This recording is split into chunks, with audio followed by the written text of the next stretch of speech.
Good day, colleagues. Great to have you back with us on the program. I see our participants are making their way in. Good morning if you're in the US or that side of the world. I guess it's midday, a little bit after midday here in Africa or Europe. And good evening if you're in Asia. Great to have you back with us. Looking forward to a rich discussion, lots of good content. Johan, if you don't mind taking us to that next slide there, just talk a little bit about the session that we're in. So we are at the start of module 3. For those who are just coming in the room, we're just doing a quick overview of where we are with the program. And so we are here, you'll see there in that red bubble at the start of module 3, moving from insights into action. So over the next couple of weeks, 3 weeks in fact, we're going to be looking at different parts of this process called insights or implications. What are the implications that we derive from our foresight process? You'll see that module 3 consists of 3 parts. Part A there, thinking in multiple horizons, which is what we're going to be focusing on today. We're going to be teaching you a very specific tool called the 3 horizons model. And then in part B, looking at alternative futures and implications. How do we interpret those implications from our foresight for a particular organization, for a particular purpose? And then in part C, linking implications to strategies and action. And so looking forward to getting into that with you. By way of reminder, Johan, if you go to the next slide, if we map that learning journey against the SWOF 4-stage process, significantly, we are moving into the 3rd stage of a foresight process. And so by now, you'll be very familiar with scoping. You would have spent quite a bit of time over the last month focusing in on ordering and really understanding trends and drivers. And this brings us then to the investigating implications, where we really work through the consequences of the futures. We're not quite ready to go to integrating futures. That comes in about 3 weeks' time. And so we're going to be spending some time here in the next 3 weeks on step 3, investigating implications. Next slide, please, Johan. And then very significantly, we've mentioned to you that foresight processes tend to follow this divergent and then a convergent process where you reach a sort of maximum level of divergence, where there's lots of complexity, lots of information, lots of trends and drivers and uncertainties. What's interesting about today's session is we're right at the tipping point where we move over into the next phase, which is convergence. And so today, when we use the scenarios that we're going to be using, and we talk about 3 horizons and implications, we're starting to converge and we're starting to inform the choices that our foresight allows us to make. Next slide, please. A little bit more about investigating implications. When we are investigating implications, what of course we're doing is we're trying to be systematic about the consequences of the futures that we have developed. And we're trying to do that from different perspectives. So for instance, if we had done foresight work for the International Atomic Agency, looking at atomic energy all around the world, and we thought about extreme climate, we might start thinking about the implications of extreme climate on atomic energy generation, energy distribution, and might look at that from the point of view of government, from the point of view of business, from the point of view of civil society. And so we're in that phase of looking at implications. Now, to remind us why we do this, first of all, to avoid jumping to conclusions too easily. Very often when you do foresight, there might be a sense that, well, if that's the future, then that's the implication. There might be an assumption hidden in there. And so to avoid jumping to conclusions, we want to be systematic about the consequences of our scenarios. We want to treat those implications in a systematic way and demonstrate impact of the various futures. What is it that we're going to be doing? A systematic process, thinking through the scenario implications on particular issues, questions, or pending decisions. So if you're the atomic energy generator in France, and France goes through a series of floods, and your scenario analysis says that there'll be more extreme weather in France, you might have specific decisions you need to make about investment. You might have questions. There might be issues around nuclear safety that emerge. And so implications This phase of foresight is really an opportunity to get down into those details and grapple with the implications for our issues, our decisions, and any questions we may have. In terms of how we do this, we are going to be teaching you a tool called 3 Horizons that allows us to identify strategic options, but also you could use a tool called Visioning to look at some of the futures, and there's a range of other tools you could use for implications. Now, in the next slide, a quick example of how profoundly powerful this can be. I think we should be on the lockstep slide now, Johan, if you have it. Thank you very much. So this is an example. It's quite interesting. I think it's from 2012. There we are, 2012. Some really good work that was done for the Rockefeller Foundation, who was interested in scenarios on the future of technology and international development. So they were saying, what is technology going to do to global international development? And there was one particular scenario. Now, bear in mind, written 8 years before the COVID pandemic, it's described as a world of tighter top-down government control with more authoritarian leadership, limited innovation, and growing citizen pushback. We're just going to mute there, Gabriella, thank you. And now what's interesting about the scenario, let me read you a couple of sentences. In the year 2012, the pandemic that the world has been anticipating for years finally hit. Unlike 2009's H1N1, this new influenza strain originating from wild geese was extremely virulent. Even the most pandemic-prepared nations were quickly overwhelmed, 20% of global populations. Now, it obviously described a very aggressive pandemic scenario.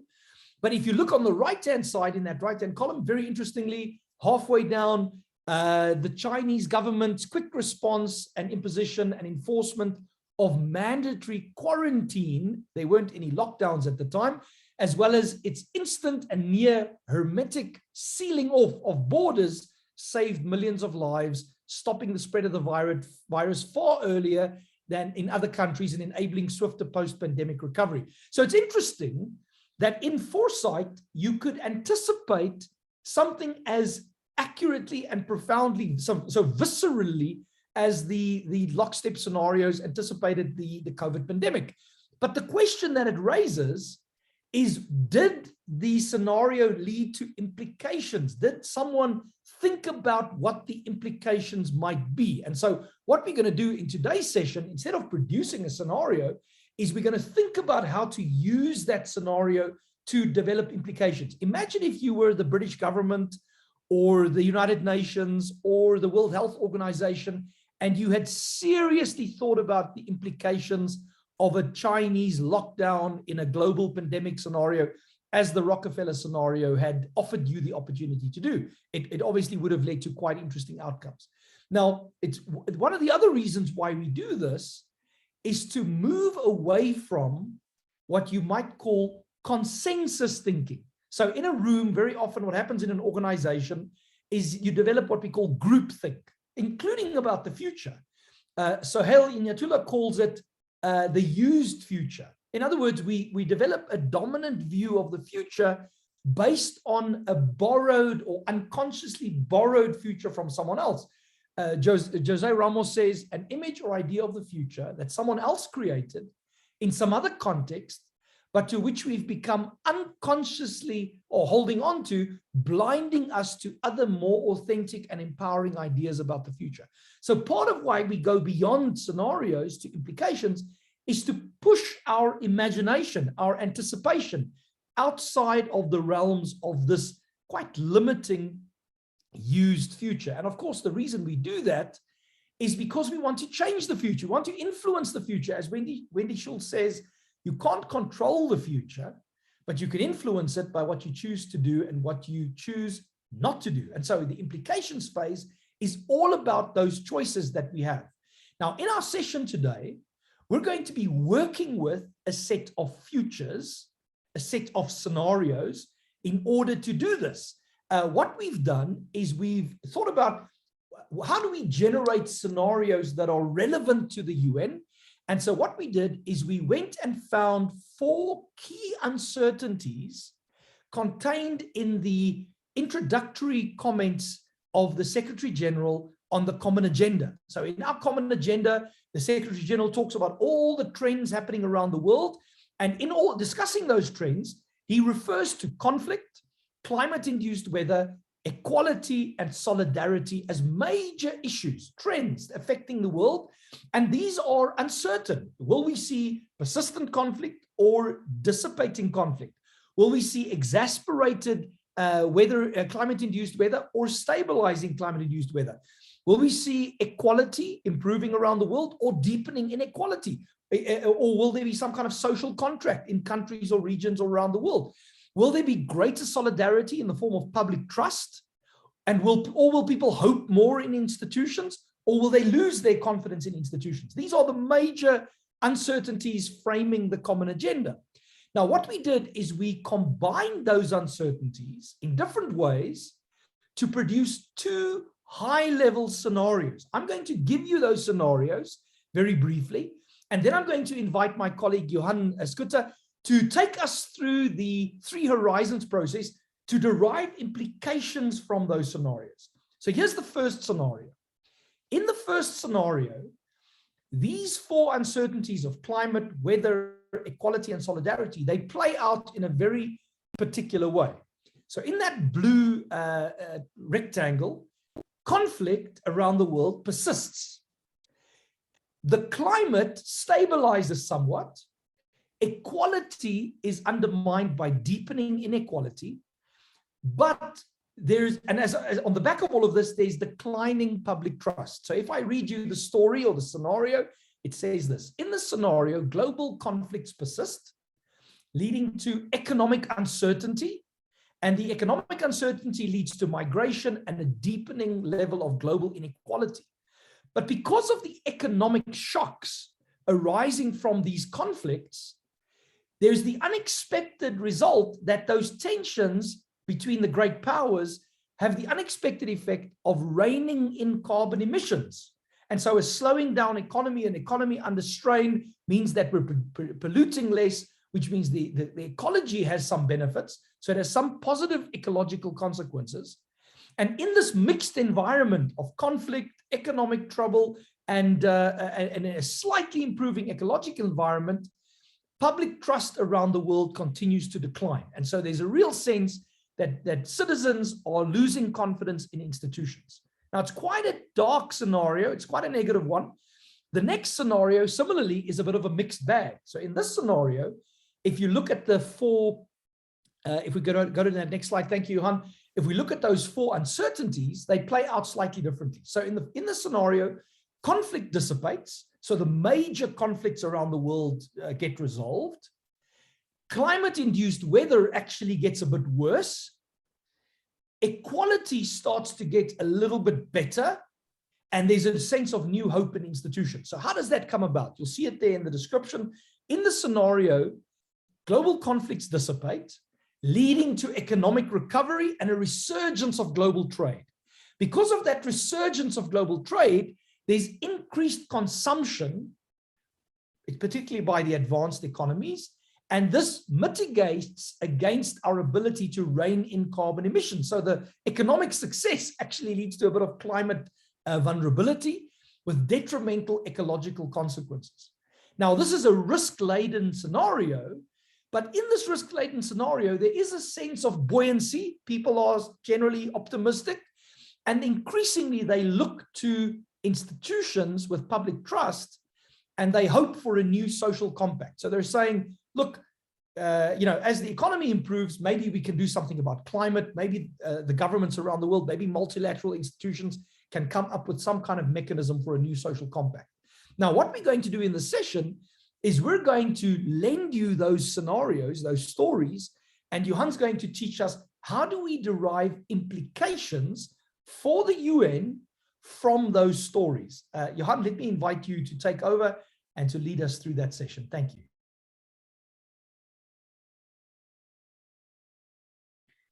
Great. Thank you so much, Marius. I just want to see.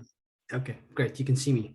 Wonderful. So thank you, Marius. This is, to me, one of the most exciting methods in the Foresight toolbox, really. because it's so powerful in many ways in terms of thinking about the future, thinking about implications, exploring the present, etc., which you'll see as I continue to present. So basically just a short story or history of the three horizons. It derived from, it was originally developed by Bill and Tony, Bill Sharp and Tony Hodgins, and then they also worked with Andrew Curry, which you've met a couple of times on here. It was for a UK government transportation program where they wanted to look out into the future for the next 50 years.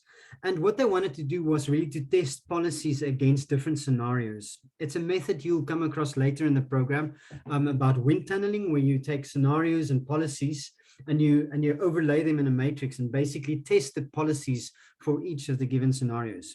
But what they wanted to do here was not just do that, but also combine this testing over periods of time in terms of thinking about the present and testing these scenarios, thinking about the future and thinking about the in-between. And so that was one of the reasons they developed the three horizons. Also, they were inspired by the fact that in managerial theory, there's this concept of a manager thinking about short-term and a medium-term and a long-term plan, which in essence sort of are three overlapping plans, but there's these three categories of time versus, short-term, medium, long-term. And so what happened as they developed this three horizons method, which I'll share in a bit, it became very clear that it's also a vision tool. And what is wonderful about that, it supports agency, specifically in a time of uncertainty. It helps raise the possibility and the levels of agency, really. Maybe you've seen this before in this program where we talked about agency versus uncertainty. The more uncertain things are, the less agency we have. And so what this helps us to explore is gives us a little bit of that agency back. So why it's useful is basically what the three horizons does, and we'll share the visual in a bit, is it really compares three times in a glance. It looks in one glance, it looks at the present, it looks at the future, but then also the space in between. And the one underlying philosophical current with most of Hodgins's work really is that these three times always exists in the present moment. And that's actually such a powerful statement. The fact that the future and the present and the period in between actually exists in the present moment already. And this makes it possible that having that understanding makes it possible to compare these systems, the structures, the assumptions of each of these different time periods and overlay them in one glance. And also what then becomes practical is it helps us to make concrete and illustrate within that moment of change from now to the future, what the risks are, what the opportunities are, what the gaps are, and even the actors and the typical voices they would use. So visually, it's a very easy thing, but it helps us host rich conversations. And what this looks like is the following. It's basically this graph. And on the x-axis, obviously change over time from now until the future. And on the y-axis, really, it's about the dominance of the prevailing pattern, for instance, or the dominance of the prevailing system. So we've got three horizons. And the first horizon really deals with the present.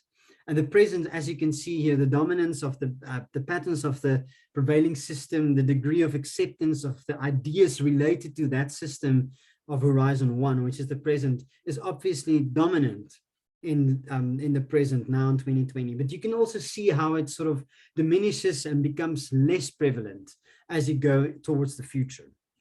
And keep in mind, this is not a quantitative measured, it's not about measuring and statistics. This is just the idea, the general idea in terms of dominance of patterns. So we're not going to put in numbers and figures into this graph. Don't be confused with that. Then, as you see in terms of the future, the prevailing, whatever the future might be, it might be a vision or it might be a scenario, but on the right-hand side, the green line you can see is the third horizon.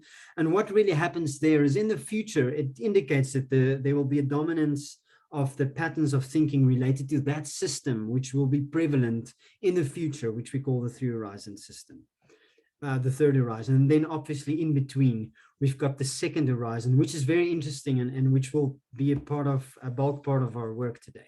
On the second horizon, you can see it's in between the two, and there's different ideas that dominates at that point. So what is interesting to see on this graph is that none of the horizons disappear. Marius, your hand is up. Thank you, Johan. I wanted to just interrupt you for a moment, if I may, and give an example of how this translates into the real world. So in the South African context, which many of you will know a little bit about the story of how South Africa went from apartheid to democracy, you could use the three horizons to think about that. So horizon 1, the red line, would be apartheid. Horizon 3, the green line, would be South Africa as a multiracial democracy. And then there was a period in the middle that many people don't know about, which was called the Government of National Unity, where you actually had the apartheid government and the African National Congress with Nelson Mandela in government together for a period of a few years in the Government of National Unity, which was part of the transition from the first horizon to the third horizon.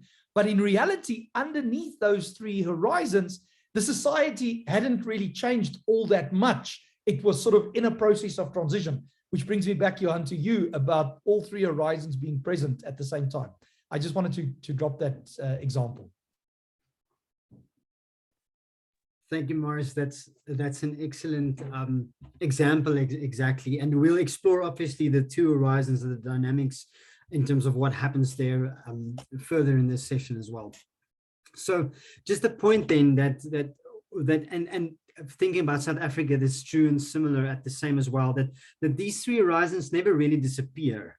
Some are more prevalent than others at certain times, but the fundamental thing is that these horizons always stay present. They're not successive, but they exist in parallel and are always in the present, which is true in South Africa as well at this point. So if we can continue then, just describing this a little bit, it's a way to present all these three times in the room and bring them into dialogues. And this is typically what a three horizons template would look like, having these three horizons up front as a visual and working with them, which you'll be doing in a bit. So the horizon 1, which we typically color red, is the dominant worldview. And then we've got the horizon 3, which is, it might be a future, a vision of the future, or it might be a scenario. In our case, it will be a scenario today, but it might be the vision you have for your organization. And this is ideas about the future. It's also various scenarios, it's aspirational. And you can see here on the left-hand side, already in the present, some of this vision or some of this scenario is actually already present in the present now, here and today. It might be dissenting ideas about the future. It might be novel ideas that's being developed, that's been written about, that's talked about, that is really on the fringe. It isn't as dominant at this moment, but it's already there. It's sort of seeds or signals of this possible future that is to come. And then we've got the space in between, which is really the second horizon. And this is the space where this conflict between the first and the third horizon happens, and where how the reality then responds to the conflict between these two voices, or these two, horizon 1 and horizon 3. And it's really about the tension that arises in the gap between these two. And because of that, we also have what we call the triangle of change. That is then sort of a visual you can put on top of that, which is this future space in which policy and strategic conflicts play out. It's almost like a tug of war between the horizon 1 and horizon 3, and the negotiation and trying, by trial and error, also trying to figure out what would work and what will pull forward towards this scenario. And this is the space where this plays out. And there's a whole article really, which Hodgson's wrote. It's one of the first on the three horizons that actually describes this dynamics. And what is interesting here is that the blue 2 horizon tries to say that no horizon is privileged. It's not privileged to either horizon 1 or horizon 3. It's just this mesh of all these ideas that comes together and has to work one another out. Some of this is also a little bit like, and we'll get that, I'm sure, further in the model, is the dilemma of sort of the resolution space. It presents itself with a dilemma, which we need to resolve. This dilemma is the conflict maybe between horizon 1 and horizon 3.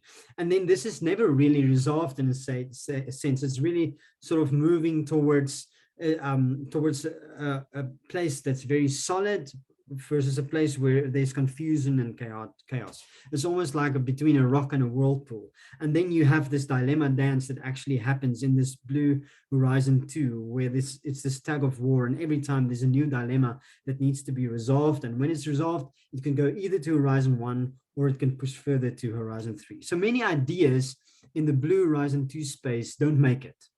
And then many other ideas do. And that's sort of what needs to be figured out. It's really about what is being conserved and what is flexible about and what is changed. What is resilient and would not change, and what will be adapted and will change over time. If I'm not making sense, here is an example about energy.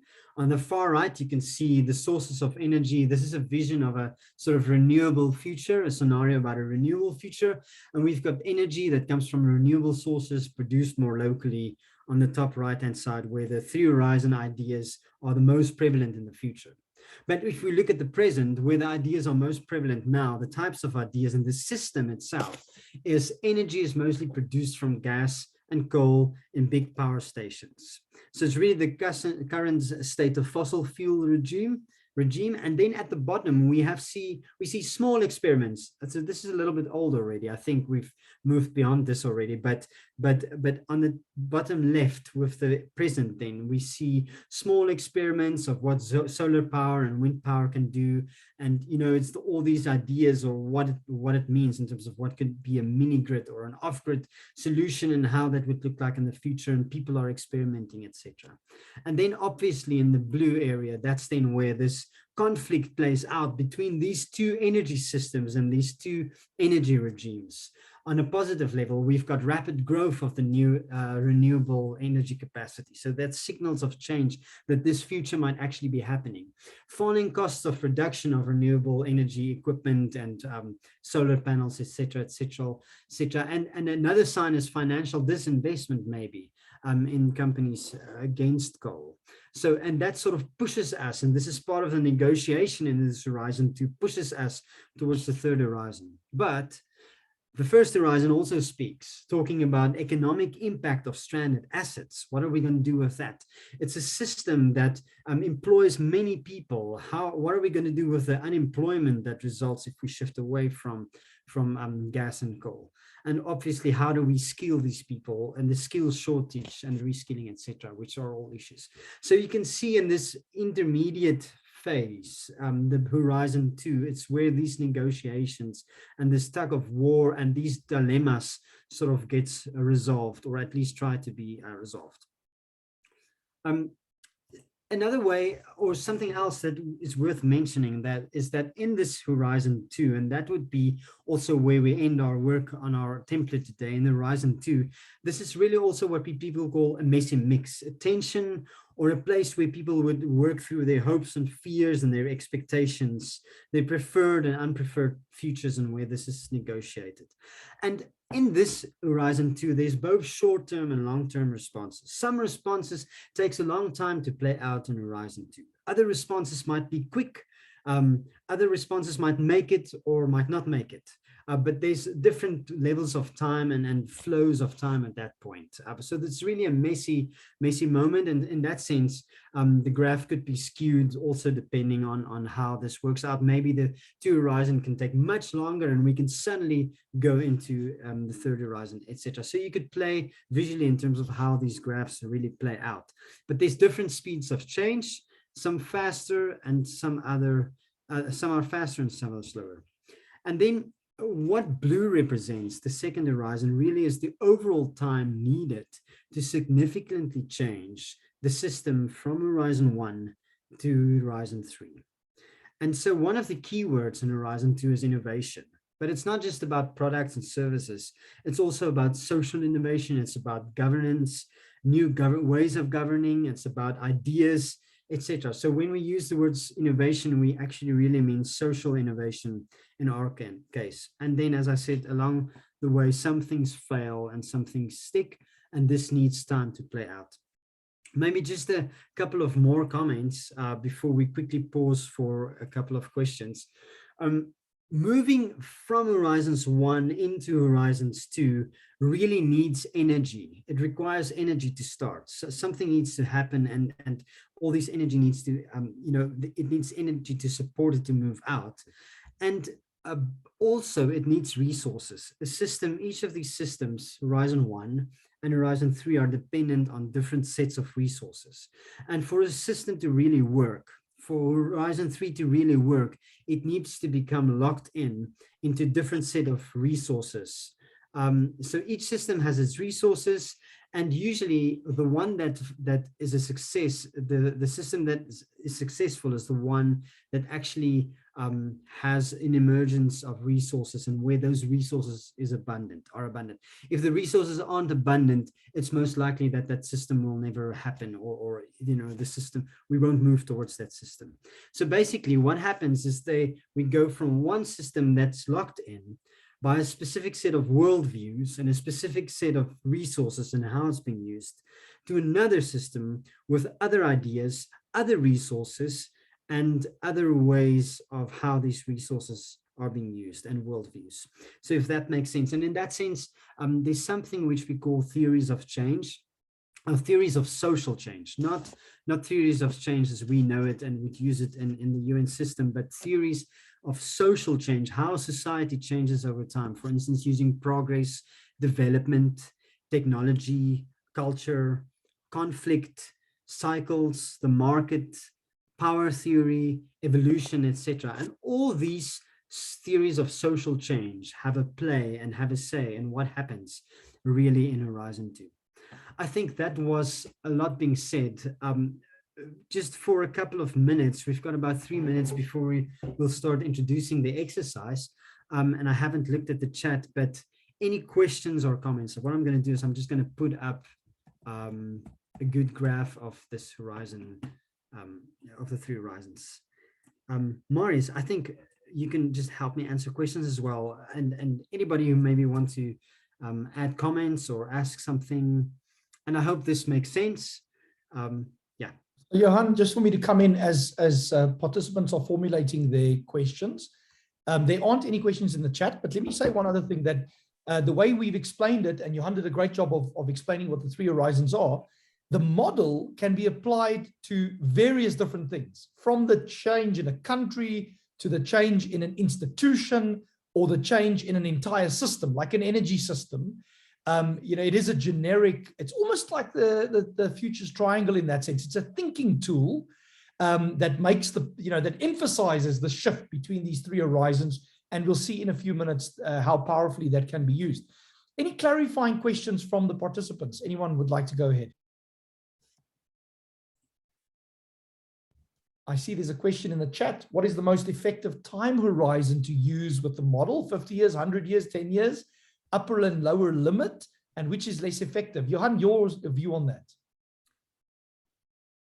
Yes, I think it really depends again on your experiment or what the theme is about. If it's about the UN, maybe a time horizon would be usually going back to scenarios. We take 2 eras, look 2 eras behind. So for instance, if we want to look at 50 years in the future, we'll typically look to 50, 100 years past. So the previous era and the one before that helped it shape.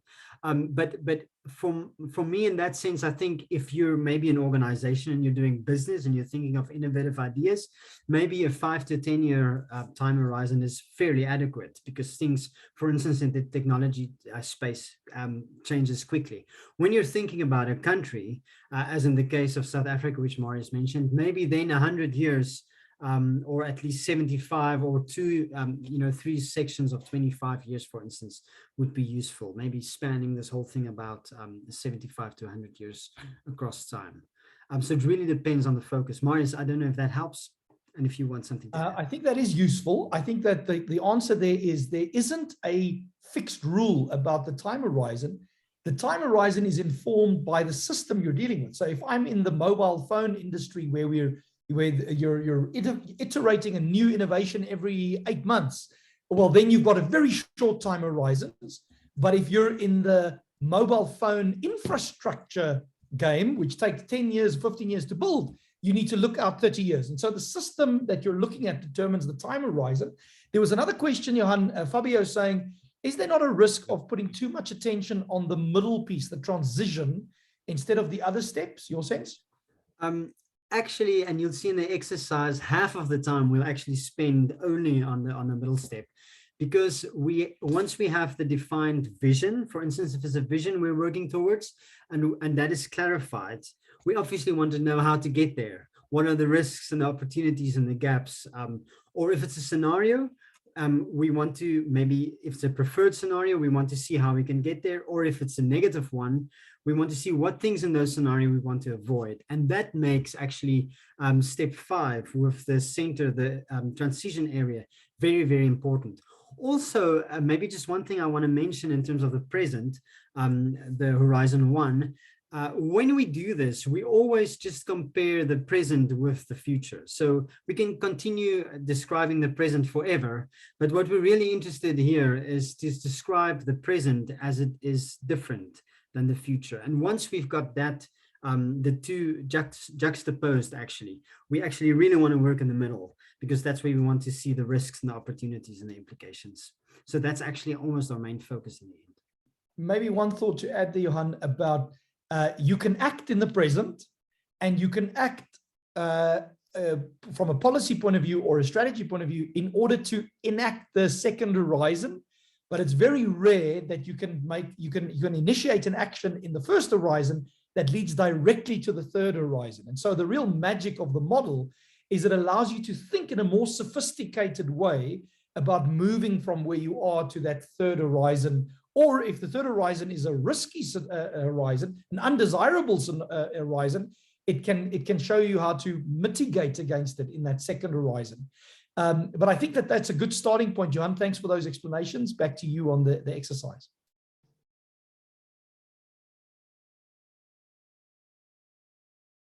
Just quickly taking face comment. If you have a conflict alternatives for the answer to step 1, would you go through the model several times?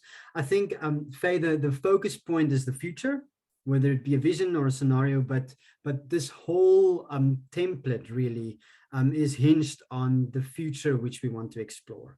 And then we want to juxtapose that future with elements in the present and move ahead. So if you've got conflicting alternatives for the answer to step 1, what we would do is we would do, for each of those alternatives, we'll have its own template. For instance, if you've got 4 visions of the future, we'll do 4 different 3 horizons process here. So I think I'm going to continue. Great. So what you're going to do in your groups is this, and we'll guide you now exactly on a way to get what you work with, how you're going to be in your groups, because we want to make this as easy and organized as possible for each of us, and obviously especially for you. So we'll do these 5 steps. Step 1, looking at the future first, and then step 2, comparing the future with what we see in the present. Then we're going to do step 3, try to see what of this scenario we have is already in the present. We're going to go to step 4 to ask ourselves, but what in the present will still be good and useful and remain in our scenario? And then we'll work on step 5, talking about the gaps and the opportunities and the threads between these two, the future and the present, and explore that a little bit more.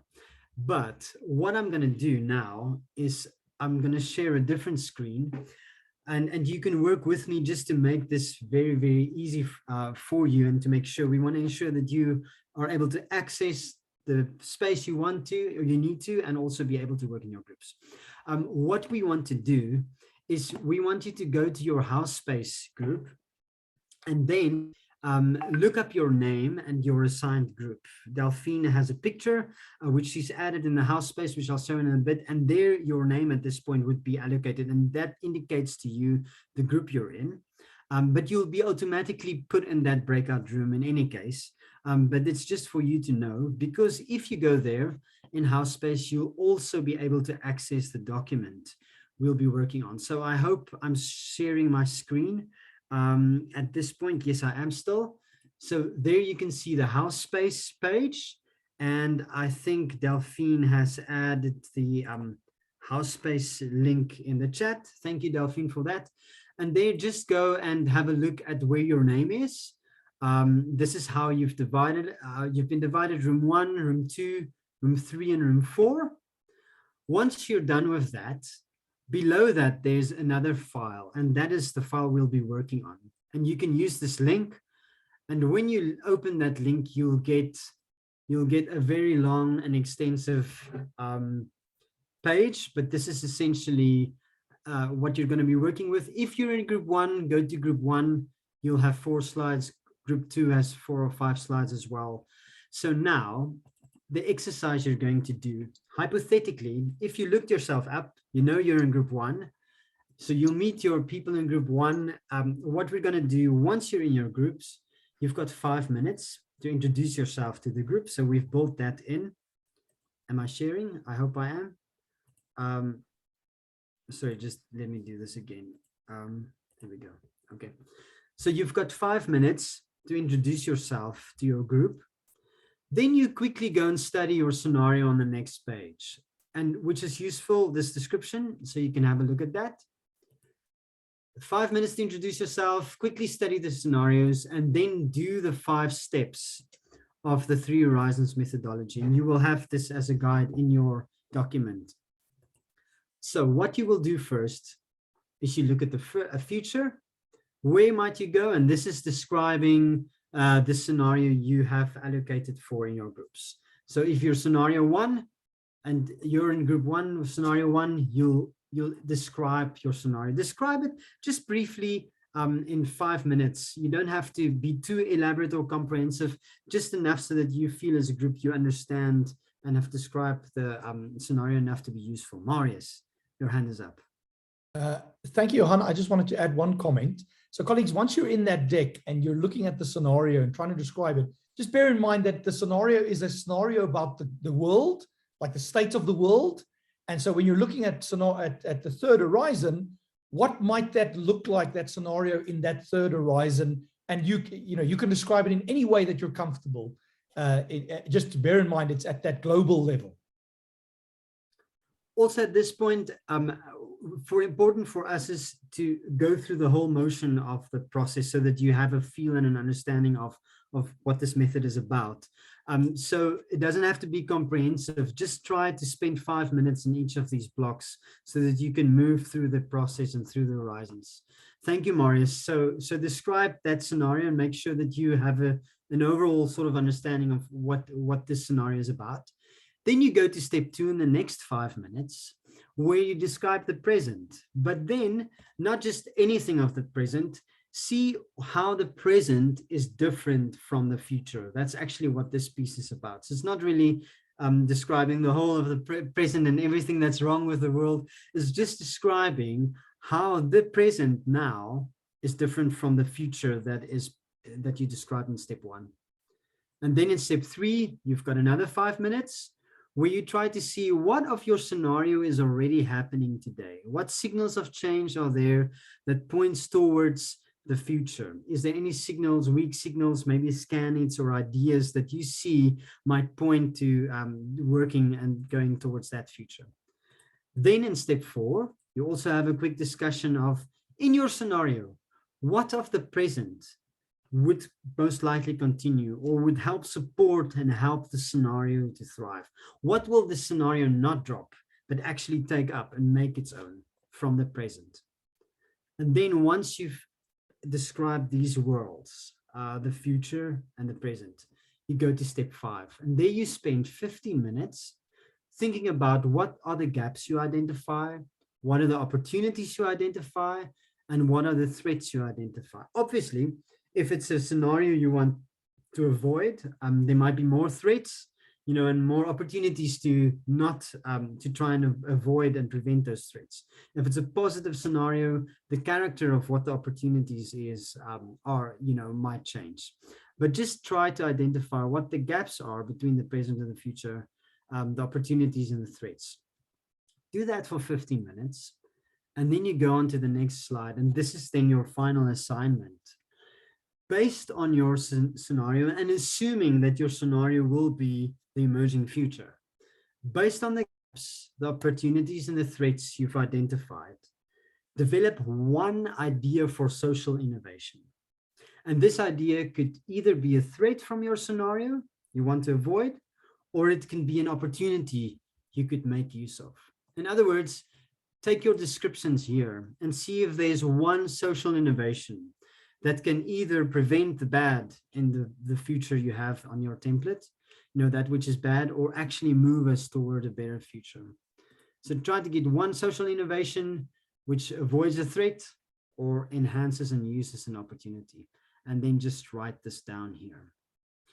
And that's it. Step 1, step 2, step 3, step 4, step 5, and the outcome of that is a social innovation. We are actually almost on time.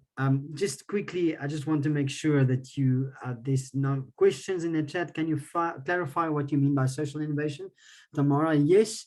And maybe there might be a better UN equivalent word, but it is about an idea of how we govern ourselves or how we do something for the social good or to improve maybe a situation in a country or, whatever it might be related to that scenario. But it's not an app or a technology innovation. It's really a way in how we govern ourselves or how we communicate or how we relate, etc. Marius, I don't know if you can add maybe to that, just to make sure tomorrow. Johan, I would just emphasize the word innovation. The way you think about the scale and shape of that, let's leave that open-ended. What is it that you would do to respond to that opportunity or threat?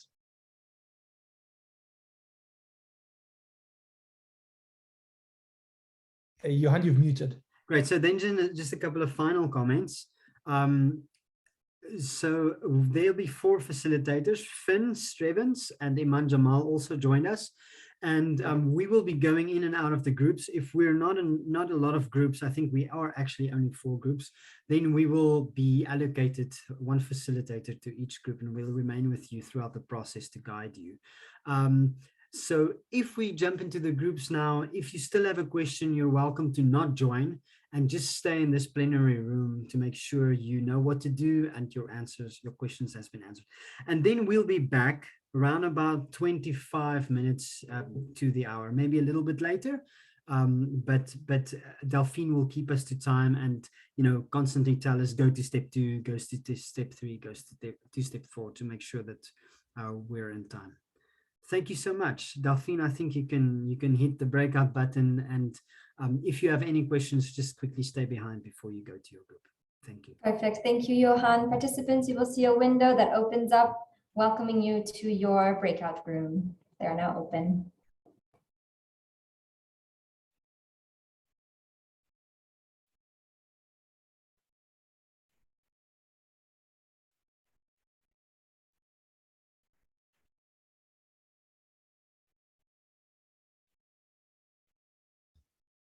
Johan, I think you're on mute.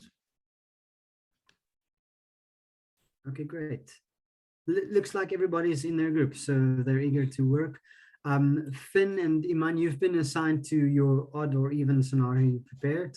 And well, it seems as if you've got a whole group, 1 group for the whole time. So that's nice. Okay. And Marius, you're in group 1 and I'm 2. So then we'll see you in a bit. Delphine, thank you for keeping us to time. Welcome back. Welcome back. Great to see some faces and I see smiles. It looks like you had a fun discussion, which is great. We do have some time for feedback, and I wonder if we should work from the bottom of the list. So group 4, who facilitated group 4? That was me. Finn, great to see you on the call. Finn, I don't think the overall team has met you, Finn. So colleagues, Finn is a fellow colleague of ours at SWAF. He was facilitating today, along with Iman, who I think you may have met once. Finn, in your group, did you nominate a spokesperson? Would you like to give some feedback? Open the window for us and on your discussion.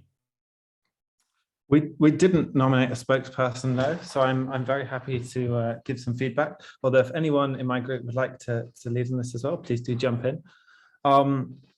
So I think we went through the stages really well. The key thing is that the scenario we were looking for was about conflicts reducing and ending, as well as this idea of public rising trust in institutions. One of the key differences that we were very aware of now was the sort of state of conflict in the world and the number of conflicts that are currently increasing. And particularly this last point, I think we ended up focusing on about the number of countries pushing for nuclear facilities, and this idea of unstable regimes more likely to be pushing for militarization due to this sense of isolationism and the idea that they have a sort of lack of input perhaps into decision making. So our ideas about what's happening today included some blocks about solidarity, and then various types of sort of more reasonable talks around ways to address conflicts. We identified a number of different things in what we want to preserve from the present, but maybe I'll jump straight to some of the sort of gaps, opportunities, and threats that we identified. I think we started in the gaps. How do we come to sort of conflict reduction? And this was the main tension in our scenario. How can we get from this point of sort of what we felt was quite extreme conflict today to reduce conflict in the future? And this idea of disincentivized militarization with countries that were feeling increasingly self-reliant and increasingly sort of lacking this access to security-related decision-making. So if you go on to the next slide, Marius or Johan, I think that's where we landed with our innovation, which was all about different ways that we might democratize the UN Security Council to support countries to sort of feel like they no longer needed to pursue this extreme and rapid militarization and to counter this sense of growing isolationism. And then we considered some more tangible measures within that, such as thinking about the veto power, considering how emerging powers might be able to have more access to the Security Council, and how sort of transnational networks might be able to put pressure and sort of enable the UN to have more of a say in what happens in the Security Council, so that it might align more with UN principles. Also, this idea of emerging technologies being able to support that transition through various sort of digital civic infrastructures, such as information sharing, documenting, and reporting. I think that's a sort of very fast summary, Marius. Hopefully that gives a good sense of it. That's a great summary. Thank you, Finn. What a great job, and very interesting. I can share with you that in a different setting, having done a scenario on multilateralism, the group came to very similar conclusions around enabling democratization through technology. So there seems to be a consensus view there hidden in the system. I wonder if we could go to group 2, staying with the same scenario, and now pay attention to what will be interesting, whether there's a sort of a congruence or a divergence in what the observations were and what the innovation was. Group 2. We nominated Vivian to give feedback on the innovation. So I'll just quickly share what's here and then actually ask the group to also contribute. But what is interesting, comparing what we did against what Finn's group did, was we didn't have such a focus on nuclear actually. And on that, we were sort of a little bit more closer focused on the economy and the environment itself. But what we did feel that society has a greater awareness of issues. There's much more collaboration and multilateralism, but not just on a political level in terms of national and global really, but also on a citizens level, which actually went through into the ideas we had for innovation. And countries are much more willing to sit down and collaborate, which is obviously a little bit different than the present we have at this point. One thing for me that was also interesting in step 3 and 4 is that the UN still has a valid role to play. And there is faith in this system, despite the criticism.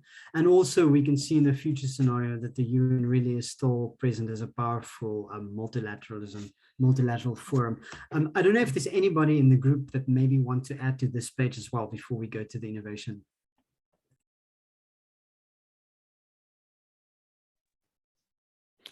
Let's go to Vivian, and then feel free to chime in if you need to. Go ahead. Vivian, I'm going to just hand over to you. Yeah, thanks. So the idea was that I think it was we talked a lot about this compact idea, which is left maybe deliberately a little bit vague, but for us, we saw some promise there that there could be a sort of more diverse, inclusive decision-making process that in the sense that, yeah, that there is a new compact that really allows the unheard voices, like, I don't know, women, people with disabilities, the youth that go to the street, the Friday for Future, those who are not in the formal process usually, that they somehow find a more institutionalized place in decision making at national level, but also at international level, that the UN could have like sort of governance mechanisms that are a little bit more all-encompassing and involving all those voices that are currently, I mean, currently it's very member states based, at least when it comes to decision making, and that those sort of, yeah, I mean, the voices of those most affected by conflict and by also by like climate change and environmental impact would somehow be more active, like have a real voice in decision making to make sure, you know, to improve that those aspects of how the world functions. I think that was the idea. Thank you, Vivian. And just to link up with you, I think much of it was built on the fact that we wondered about ways to build greater trust, you know, through social media, education systems, and then obviously that led immediately to thinking about equitable representation and decision making going into our innovation. Thank you, Vivian. Thanks. Thank you, Vivian and Johan and Group 2. Good work. One quick learning observation from a process point of view. It sort of struck me listening to that as a strategy, you know, you're thinking about implications at this stage, but as a strategy, it implies that you're banking on democracy. So more democracy, more voice, more representation as a counterbalance to, you know, or a building block towards the preferred future. And I did wonder whether we had some element of internal bias within our group, which would be inevitable. If you're going to convene UN people, you're going to get you know, individuals typically who would favor that. And so just an observation that in a really rigorous foresight process, you might get some really strong dissenting voices who stress test some of those insights.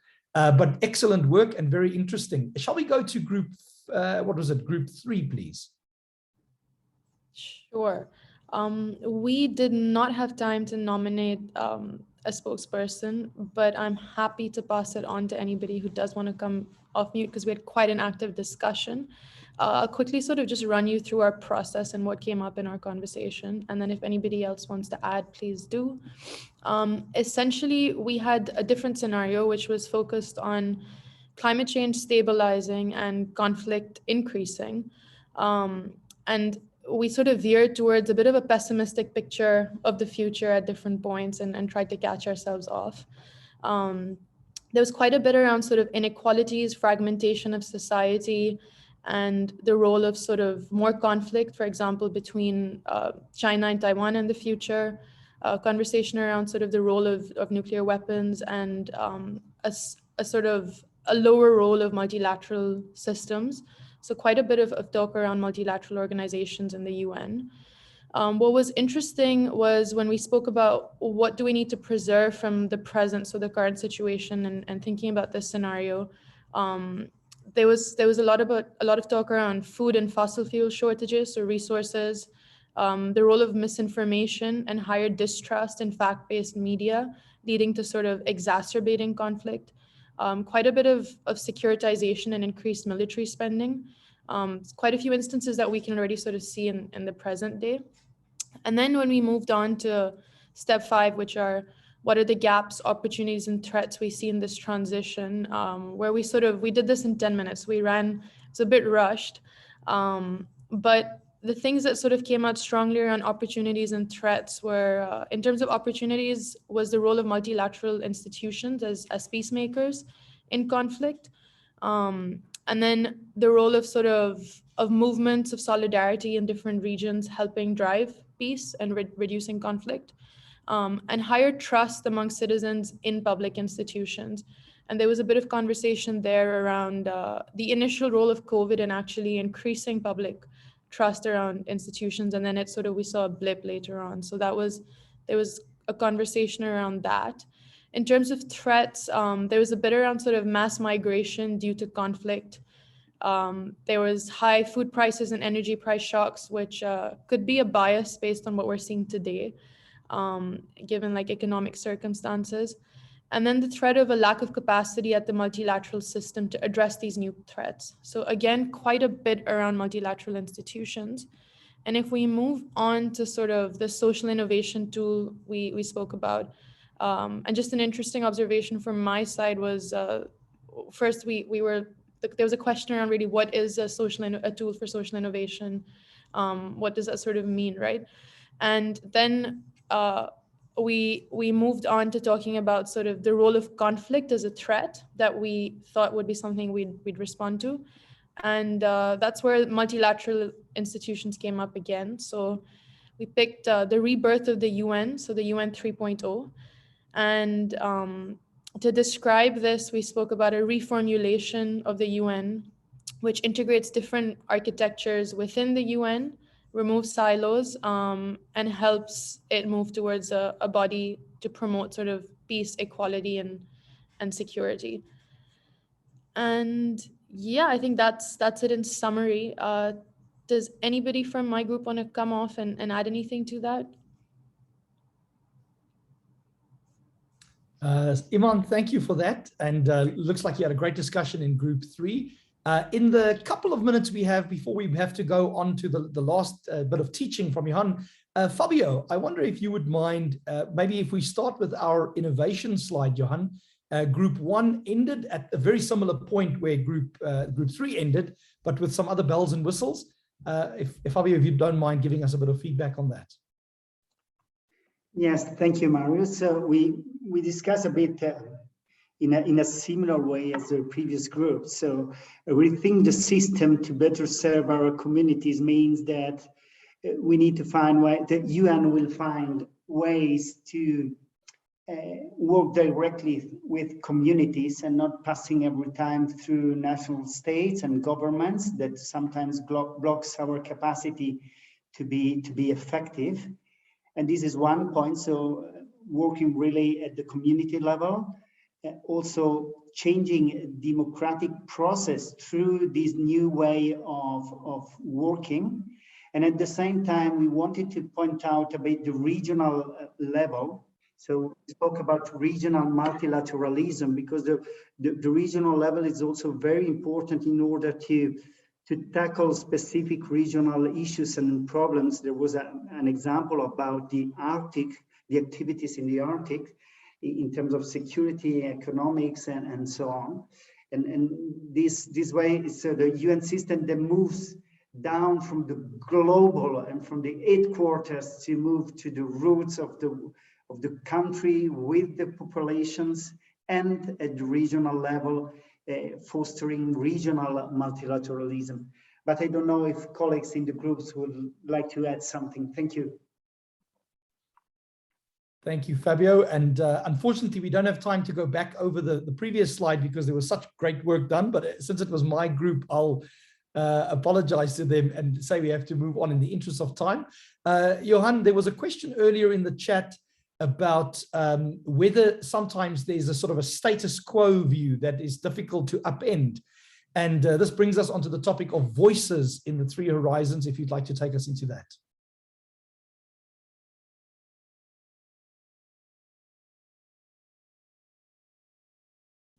You're still on mute, Johan. Great, thank you, Marius. Let me just get the slideshow running again. Wonderful, and then let me share the screen. 1 second, there we go. Okay. Great, so so this is interesting.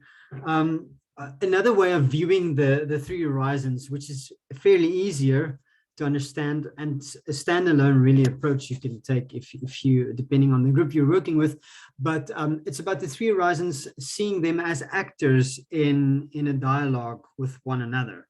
And here, for instance, we have in the first horizon, for instance, we would have, this is a climate example, we would have Mike Pence, and the quote, "Our president is choosing to put American energy and American industry first."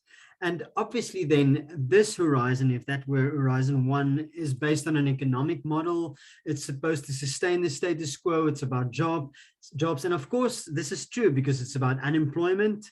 It's about stranded assets when we do an energy transition. It's about the just transition.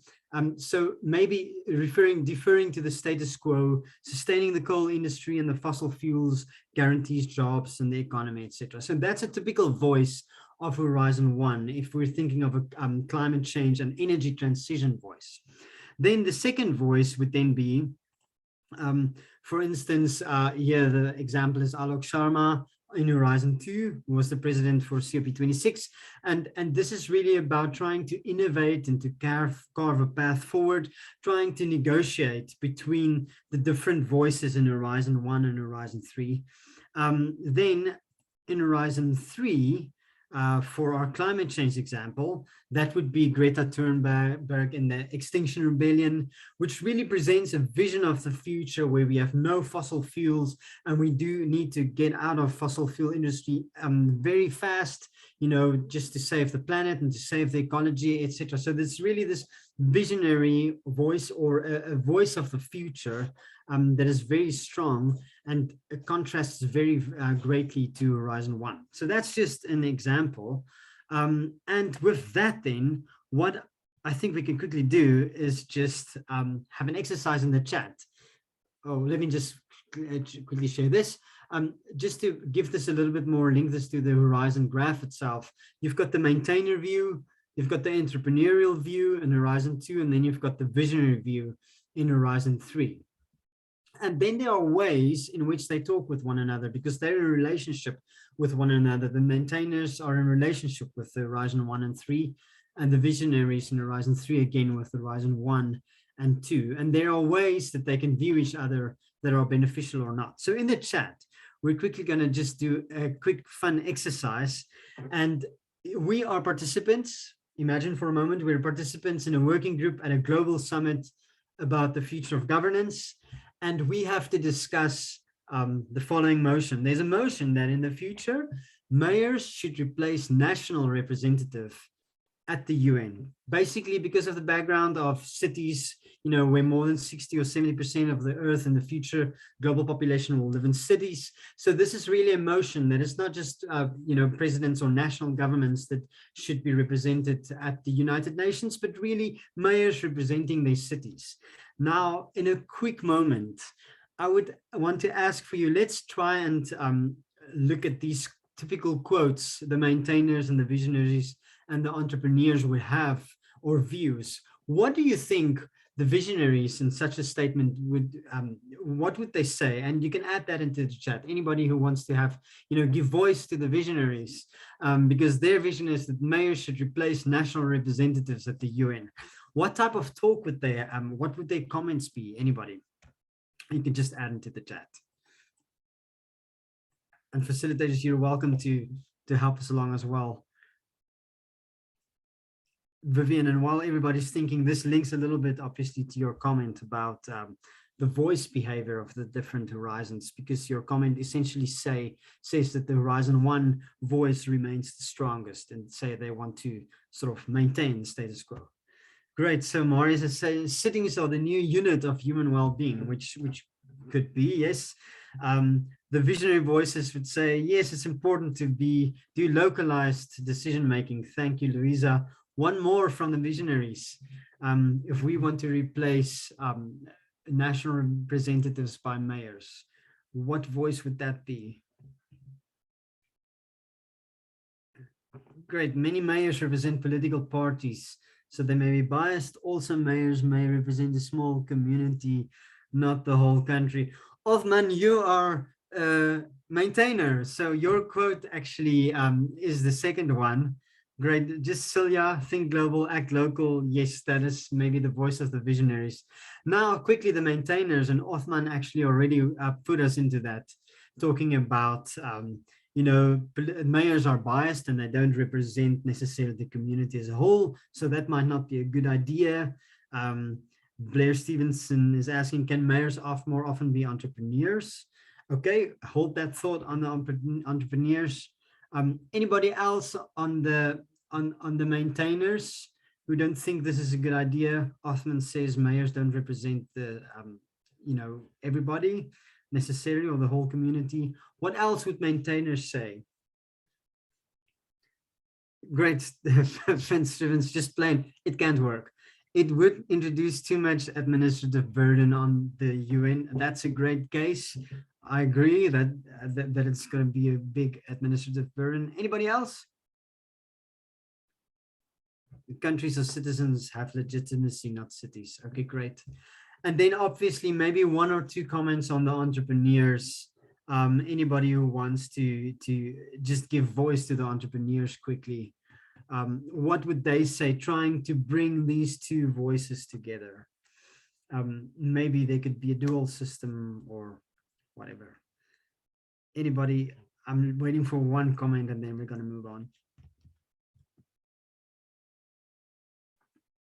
Gone. Okay, let's, for the time's sake, cities can see.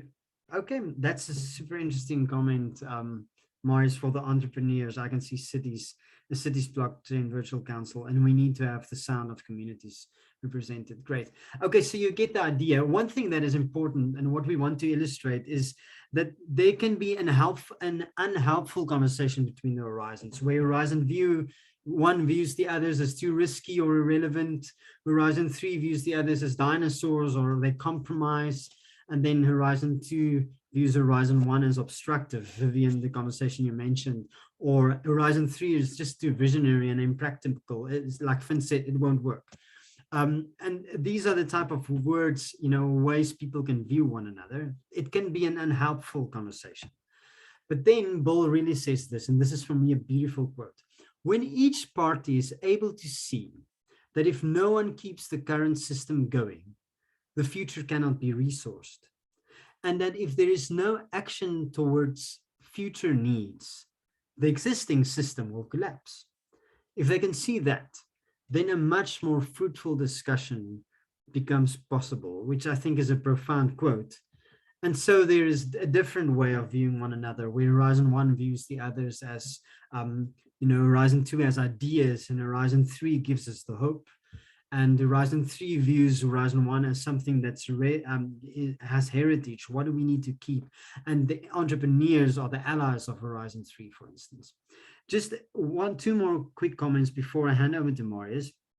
Coincidentally, in the Stanford Social Innovation Review, there was at some time in 2017 this article that links a little bit to this, where they it wasn't directly related to the 3 horizons, but we picked it up where there are then agitators, innovators, and orchestrators. And this is a more positive way of thinking about that, where the agitators really brings the grievances of groups to public awareness. In other words, the vision actually becomes a voice of the grievances, while the innovators then the entrepreneurs try to get actionable solutions in terms of how to resolve these grievances.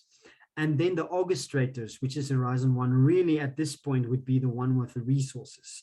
And they actually can coordinate these actions and bring them to scale. So that is interesting. And then another comment here is that sometimes you may switch between being an agitator to being an innovator. So there's this interplay between the different horizons. A final quote before handing over to Marius, and I think this illustrates basically the 3 horizons methodology, and especially Horizon 2, the in-between transition. John Vasconcelos says, we need to be hospice workers for the dying culture and midwives for the new. Hospice workers for Horizon 1 and midwives for Horizon 3. And with that, I'm going to hand over to Marius. Thank you so much. Thank you, Johan. That was a great session. I think it was well understood and the exercise was superb. Colleagues, I want to remind you of this slide here, where at the start of the program, we spoke about agency versus uncertainty, and we reflected on how very often in planning, we're in the bottom left. So we have low agency with high levels of certainty, and we plan, and then the future is different to what we planned for. Sometimes we use our high agency and we plan for multiple pathways. We call those or roadmaps. but we still struggle to deal with the uncertainty. Now, what we did in our foresight process is we went to the bottom right and we developed some scenarios that take account of the uncertainty. In other words, we know that the future is not predictable. And so we can rather plan for multiple futures, but we do have to plan. And so this brings in the third horizons model on the top right, where we go through that uncertainty and we raise the agency and we say, what can we do about this uncertainty? And you did a great job today at unpacking various innovations and adaptations. And of course, in a real world case, you would do that much more exhaustively than we did today. So thank you for that. It was very interesting and worthwhile. Johan, if you'd like to go to that next slide, our final slide, just looking ahead at the next steps. Thank you for that. Over the coming days, to mention to you that on after our learning group session, we will be providing an expanded experiments template. So the 3 horizons model will be placed into your experiments template so that you can do the scoping note, the framing, the scanning hit, and then the 3 horizons. You may want to start using that for some of your experiments. And we will build up to our experiments clinic on the 27th of June. And so if you want to start crystallizing your experiment idea of how you want to do foresight somewhere in the UN, somewhere in your work, please go ahead and do that. And then finally, very importantly, this week on the 2nd of June, we have our webinar coming up with change leaders. During that time, we are going to be showcasing a scenarios foresight project, a multi-year national foresight project with 2 of the key people involved in that, Dr. Tara Ngwato and Dr. Kolelwa Katya, and they're both deeply involved in that process. And so we'll have them around to talk to us and explain to us how their program has worked. And what's really interesting about it as I close is not only have they done foresight, but they've done economic modeling and are working towards a social compact at a national level as part of that foresight work. And so it dovetails very nicely with our discussion about implications and what to do about that. And so I look forward to seeing you on the 2nd. Have a lovely week, and thanks again for being with us. Thanks again to our facilitators for a great session. See you soon. Thank you. Bye. Thank you. Bye-bye. Thank you.